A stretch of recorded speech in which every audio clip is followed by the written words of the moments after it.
आज हम अजंत नपुंसक लिंग करेंगे, जिसके बाद हमारा अजंत शब्द रूप पूरे हो जाएंगे। उसमें सबसे पहले है अकारांत पुल्लिंग, सॉरी अकारांत नपुंसक लिंग, जिसमें पहला है हमारा फल शब्द। हम फल लेते हैं, इसकी बजाय हम ज्ञान ले सकते हैं, गृह ले सकते हैं, पित्त ले सकते हैं, उदर ले सकते हैं, पुस्तक ले सकते हैं, मित्र ले सकते हैं।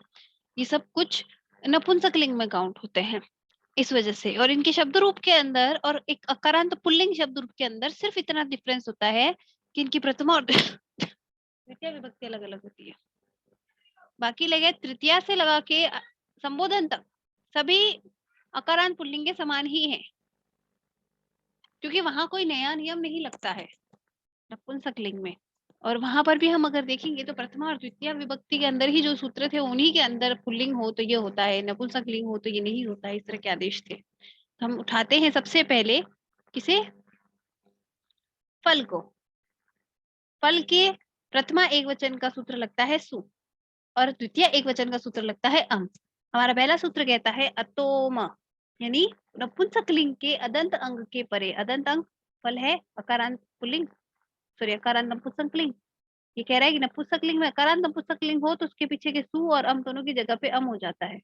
तो हमारे प्रथमा और द्वितीय में सेम शब्द रूप बनेगा और वो बनेगा फल अम। हमने एक सूत्र पढ़ा था अकारांत पुल्लिंग करते समय अमी पूर्वः, और उसके बाद में हमने अकारांत पुल्लिंग क्या सभी पुल्लिंग और स्त्रीलिंग सभी के अंदर उस सूत्र का उपयोग किया है। ये सूत्र कहता है कि पूर्व और पर के स्थान पर पूर्व रूप एकादेश हो जाएगा। ठीक है, यानी कि फल यहाँ का अच एज इट इज यहाँ आएगा और यहाँ से सीधा म आ जाएगा तो बनेगा फलम। ठीक है, ये हमारे पहला रूप सिद्ध हो गया। दूसरा है फलम के बाद में फलऊ। फलऊ हो जाना चाहिए था। ठीक है, राम रामो फलऊ हो जाना चाहिए था वृद्धि होकर, लेकिन वहां क्या हो रहा है, वहां कुछ और हो रहा है। कैसे हो रहा है, द्विवचन के लिए ये सूत्र है नपुंसकाच। ये कहता है कि नपुंसक अंग के परे औ विभक्ति के स्थान पे शी आदेश होगा। ठीक है, तो फले फल और शी, शी में क्या शेष रहेगा, लशक व तद्धिति से श का इत होने के बाद ई रहेगा।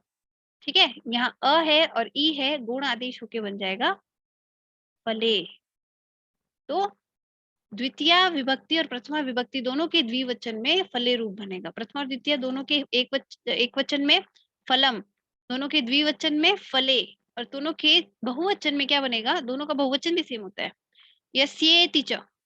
ईकार और तद्धित के पर नहीं, ये नहीं है। जस सशो शी, यानी कि जस और शस, ये कौन कौन सा प्रत्यय है, ये प्रथमा का बहुवचन का प्रत्यय है और ये द्वितीय विभक्ति का बहुवचन का प्रत्यय है।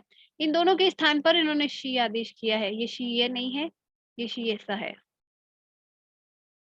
गलती से ऐसा हो गया, ये शी आदेश हो जाएगा। ठीक है, यानी कि फल के बाद में शी।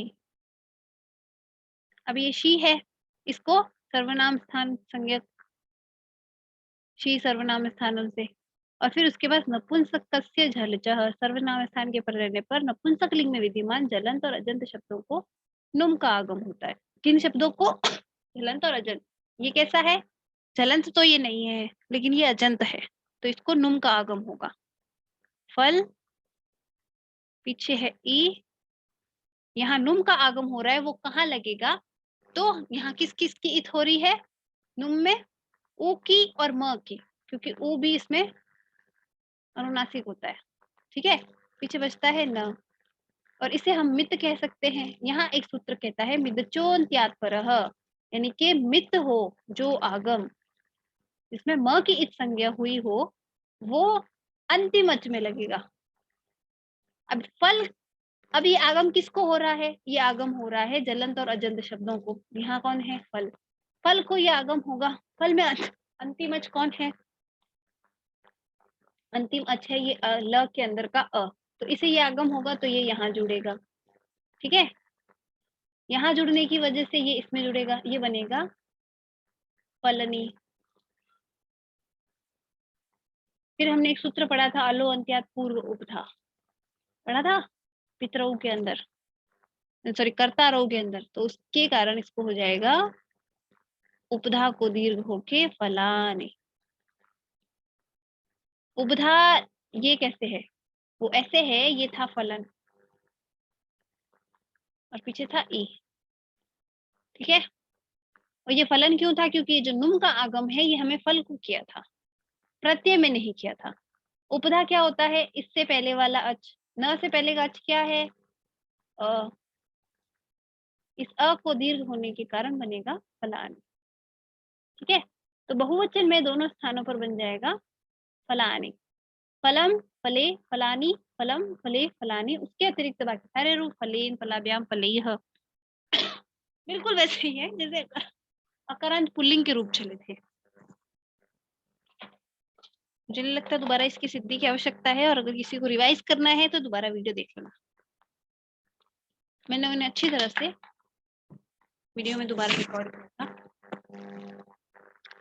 ठीक है। तो फल के समान निम्न रूप भी चलते हैं, ग्रह, रत्न, स्वर्ण, जल, निक, मित्र, नेत्र, उद्यान, विष, पित्त, उदर, लवण और शरीर। इसके अलावा और भी बहुत होते हैं, पर इनमें से भी ये उदर, शरीर, विष, पित्त, इनका ना सबसे ज्यादा, इनका इनका खूब यूज पढ़ने वाले हो सबके सब, ठीक है। तो ये थे हमारे अजंत नपुंसकलिंग में से अकारांत पुल्लिंग, अकारांत नपुंसकलिंग, ठीक है। उसके बाद हम आगे बढ़ते हैं अकारांत नपुंसकलिंग में ही।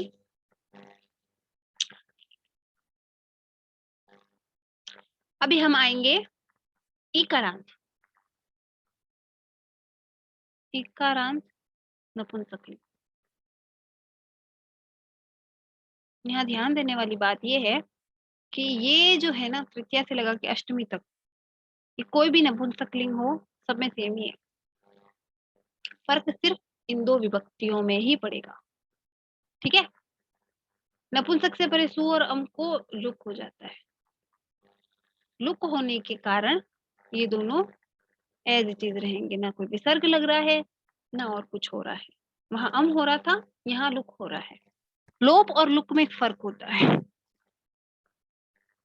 जब लोप होता है ना किसी प्रत्यय इत्यादि का, तो उस प्रत्यय के स्थान पर जो काम होने होते हैं ना वो होते हैं, यानी कि अम होने के कारण आगे वाले में जो चेंज होना होगा वो जरूर होगा। लेकिन अगर कभी लुक होता है ना तो ये काम नहीं होते हैं। लुक, श्लू, इस तरह के वर्ड होते हैं, इन तीनों लू वाले शब्दों में ये सब काम नहीं होते हैं, लेकिन लोप में ये काम होते हैं, ये फर्क होता है। इसलिए यहाँ लुक किया है, लोप नहीं किया। दिखाई दोनों में नहीं देता, लेकिन लोप में क्या होता है, वो दिखाई नहीं देता लेकिन उसकी स्थिति मानी जाती है, ठीक है। तो वारी शब्द कैसे सिद्ध हुआ पता चल गया। अभी आके आते हैं इकोची विभक्ति, आजादी विभक्ति के परे होने पर इगंत नपुंसक अंग को नुम का आगम होता है। कैसी अचादी विभक्ति, अब अच से आदि होने वाली विभक्तियां ये भी होती है और ये भी होती है, ठीक है।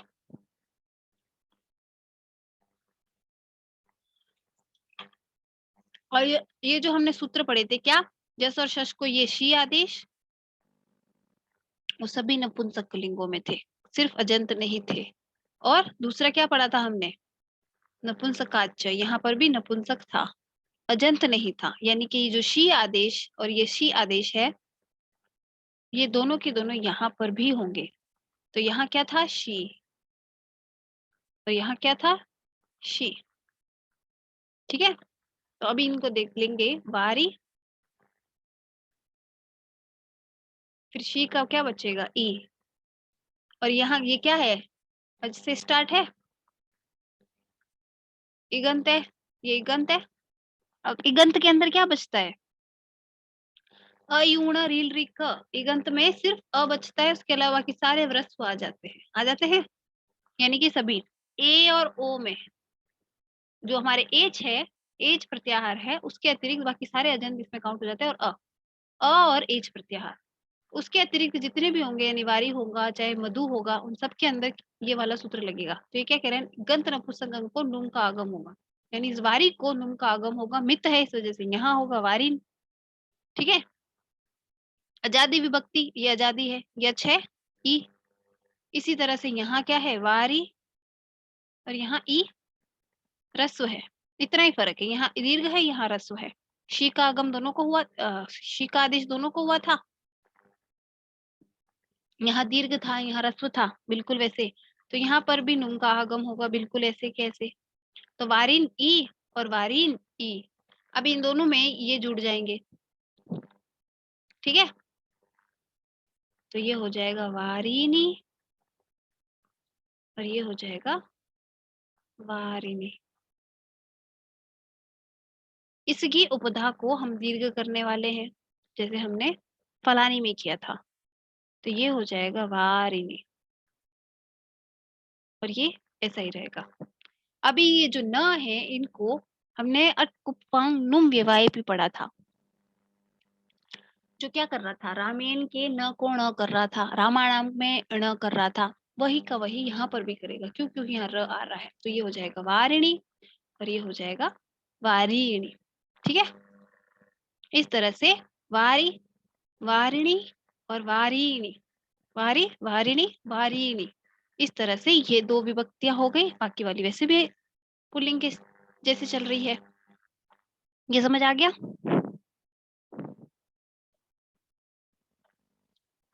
ये दो विभक्तियां समझ आ गई कैसे हुई? कोई सवाल हो तो पूछ। ओके, आगे बढ़ते हैं। उकारांत नपुंसकलिंग में मधु शब्द बिल्कुल वैसे, इसमें से सु और हम हट गए। इसमें शी दीर्घ था और यहाँ उपधा को दीर्घ नहीं हुआ, और यहाँ उपधा को दीर्घ हुआ, लेकिन शी एक ह्रस्व था। तो उसी तरह से बिल्कुल वैसे के वैसे इनके भी रूप बन गए जैसे वारी के बने। ये चीज तो समझ आ गई होगी।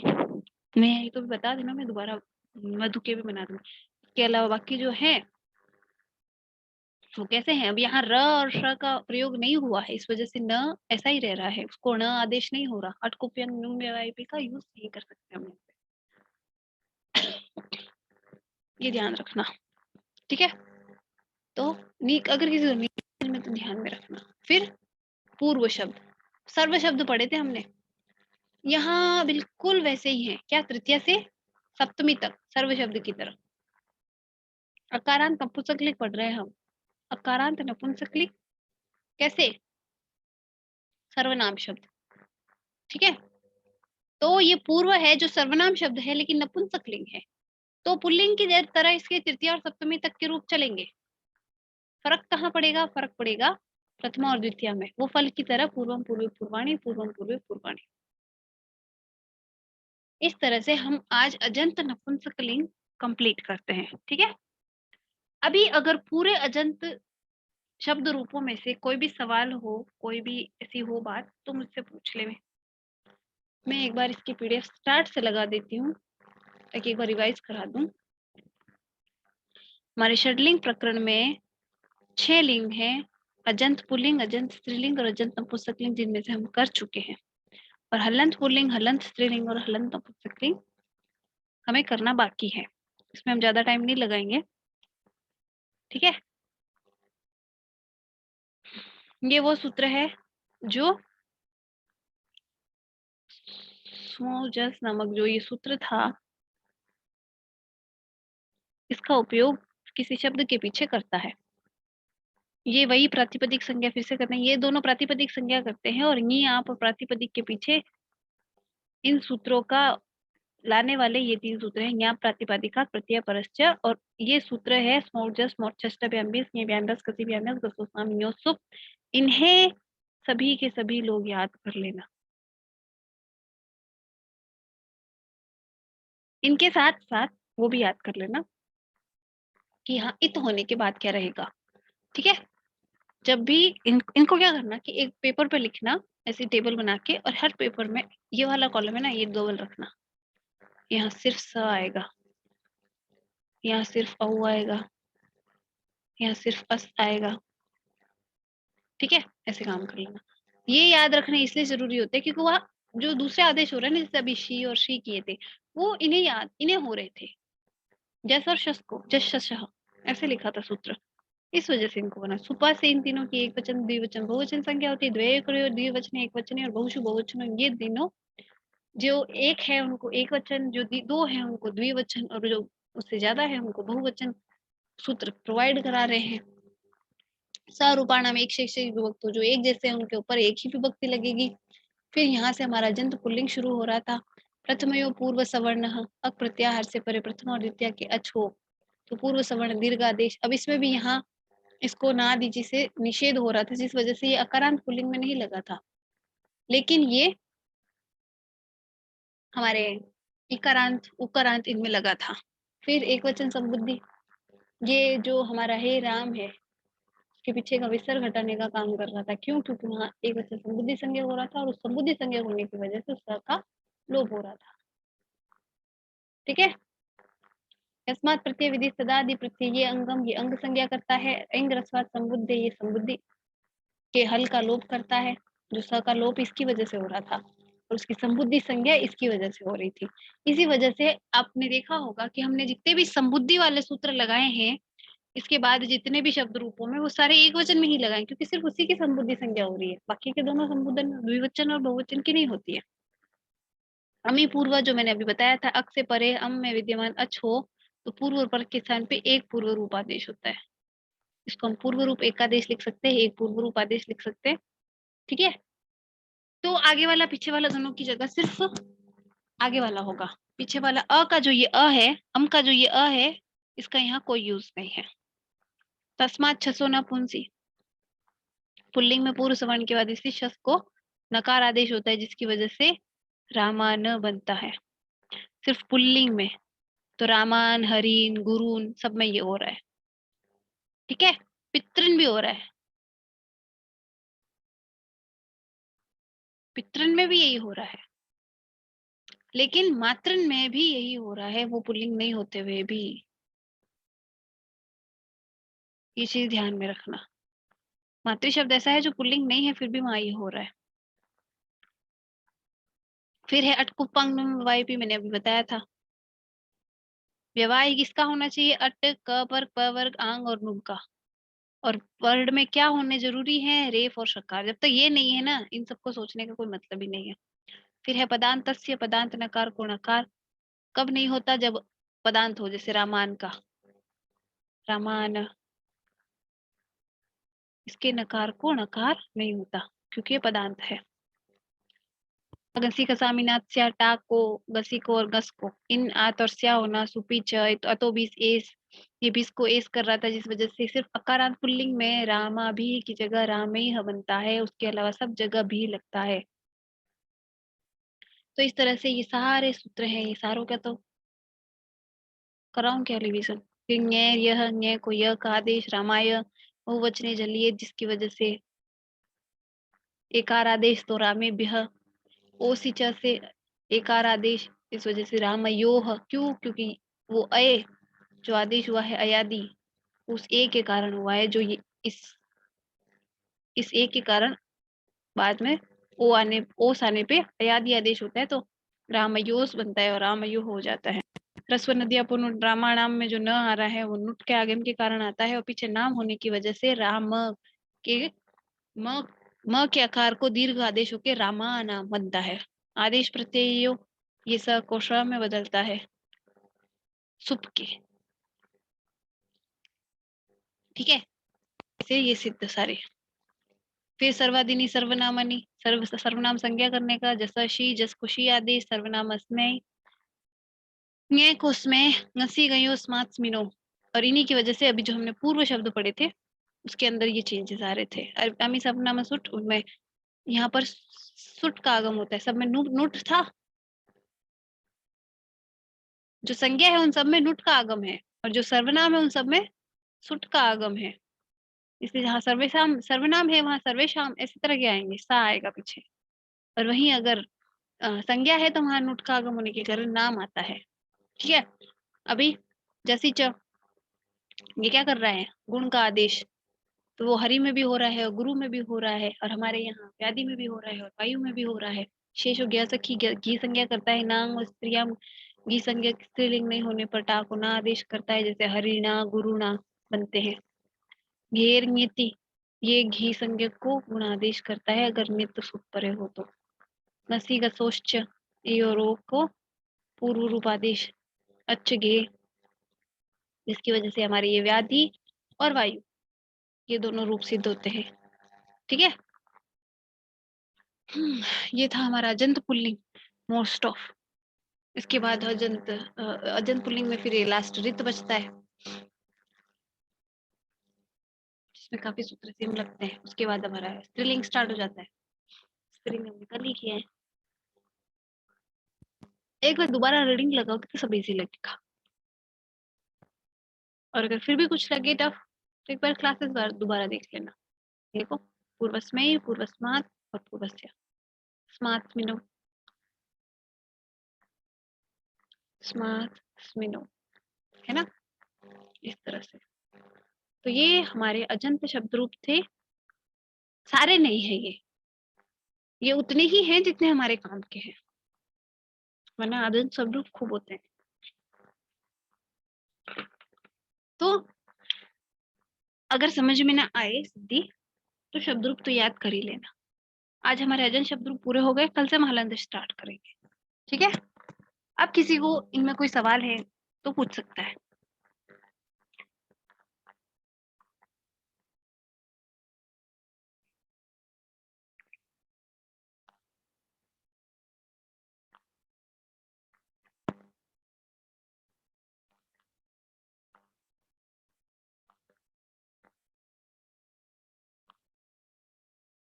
कोई सवाल नहीं?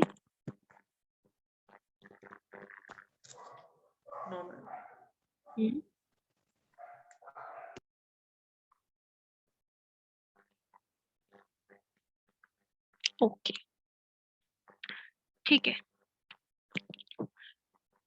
तो आज की क्लास हम यही खत्म करते हैं। अगर इसके अतिरिक्त, मतलब इस टॉपिक के अतिरिक्त भी सिलेबस से रिलेटेड या क्लासेस से रिलेटेड किसी को कोई सवाल हो तो मुझे बता देना। दिवाली की छुट्टियों के बारे में प्लीज ग्रुप में अपना मैसेज डाल देना, ताकि मुझे पहले से पता रहे कि कब से करनी है। ठीक है। बट मैं दिवाली में जाने से पहले शब्द रूप यानी षडलिंग प्रकरण तो पूरा हो ही जाएगा।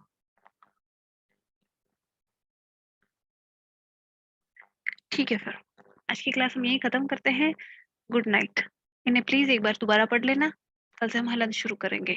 उन्हें समझना थोड़ा मुश्किल पड़ेगा।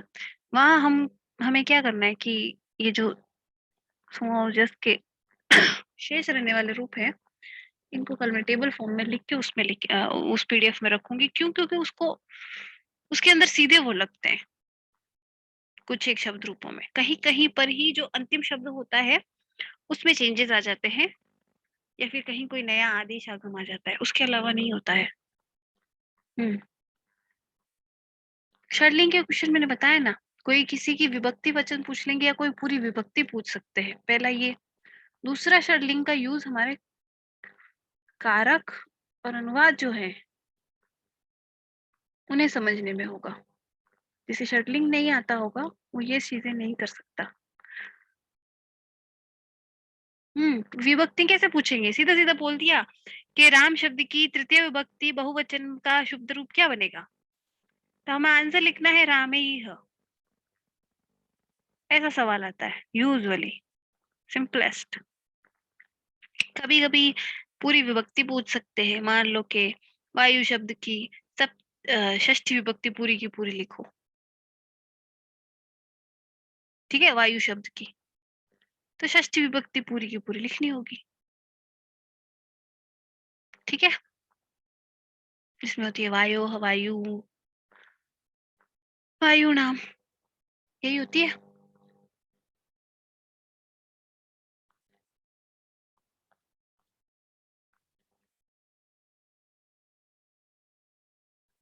ओके, ठीक है।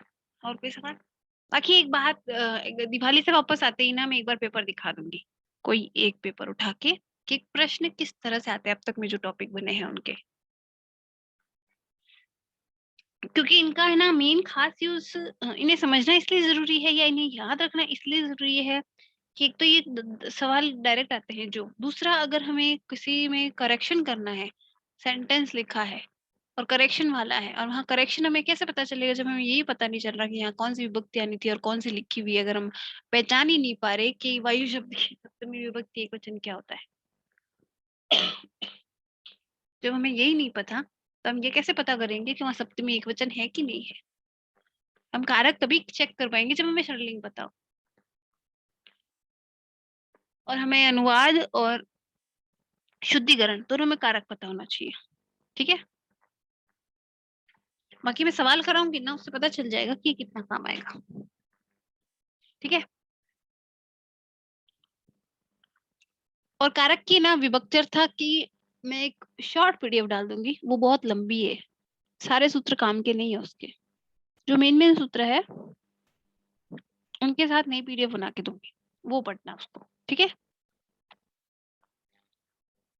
तो इसी के साथ आज की क्लास हम खत्म करते हैं। गुड नाइट, और इसे दोबारा पढ़ना, किसी को कोई सवाल मिले तो मुझसे ग्रुप में पूछ सकता है या फिर क्लास में पूछ सकते हैं। ठीक है।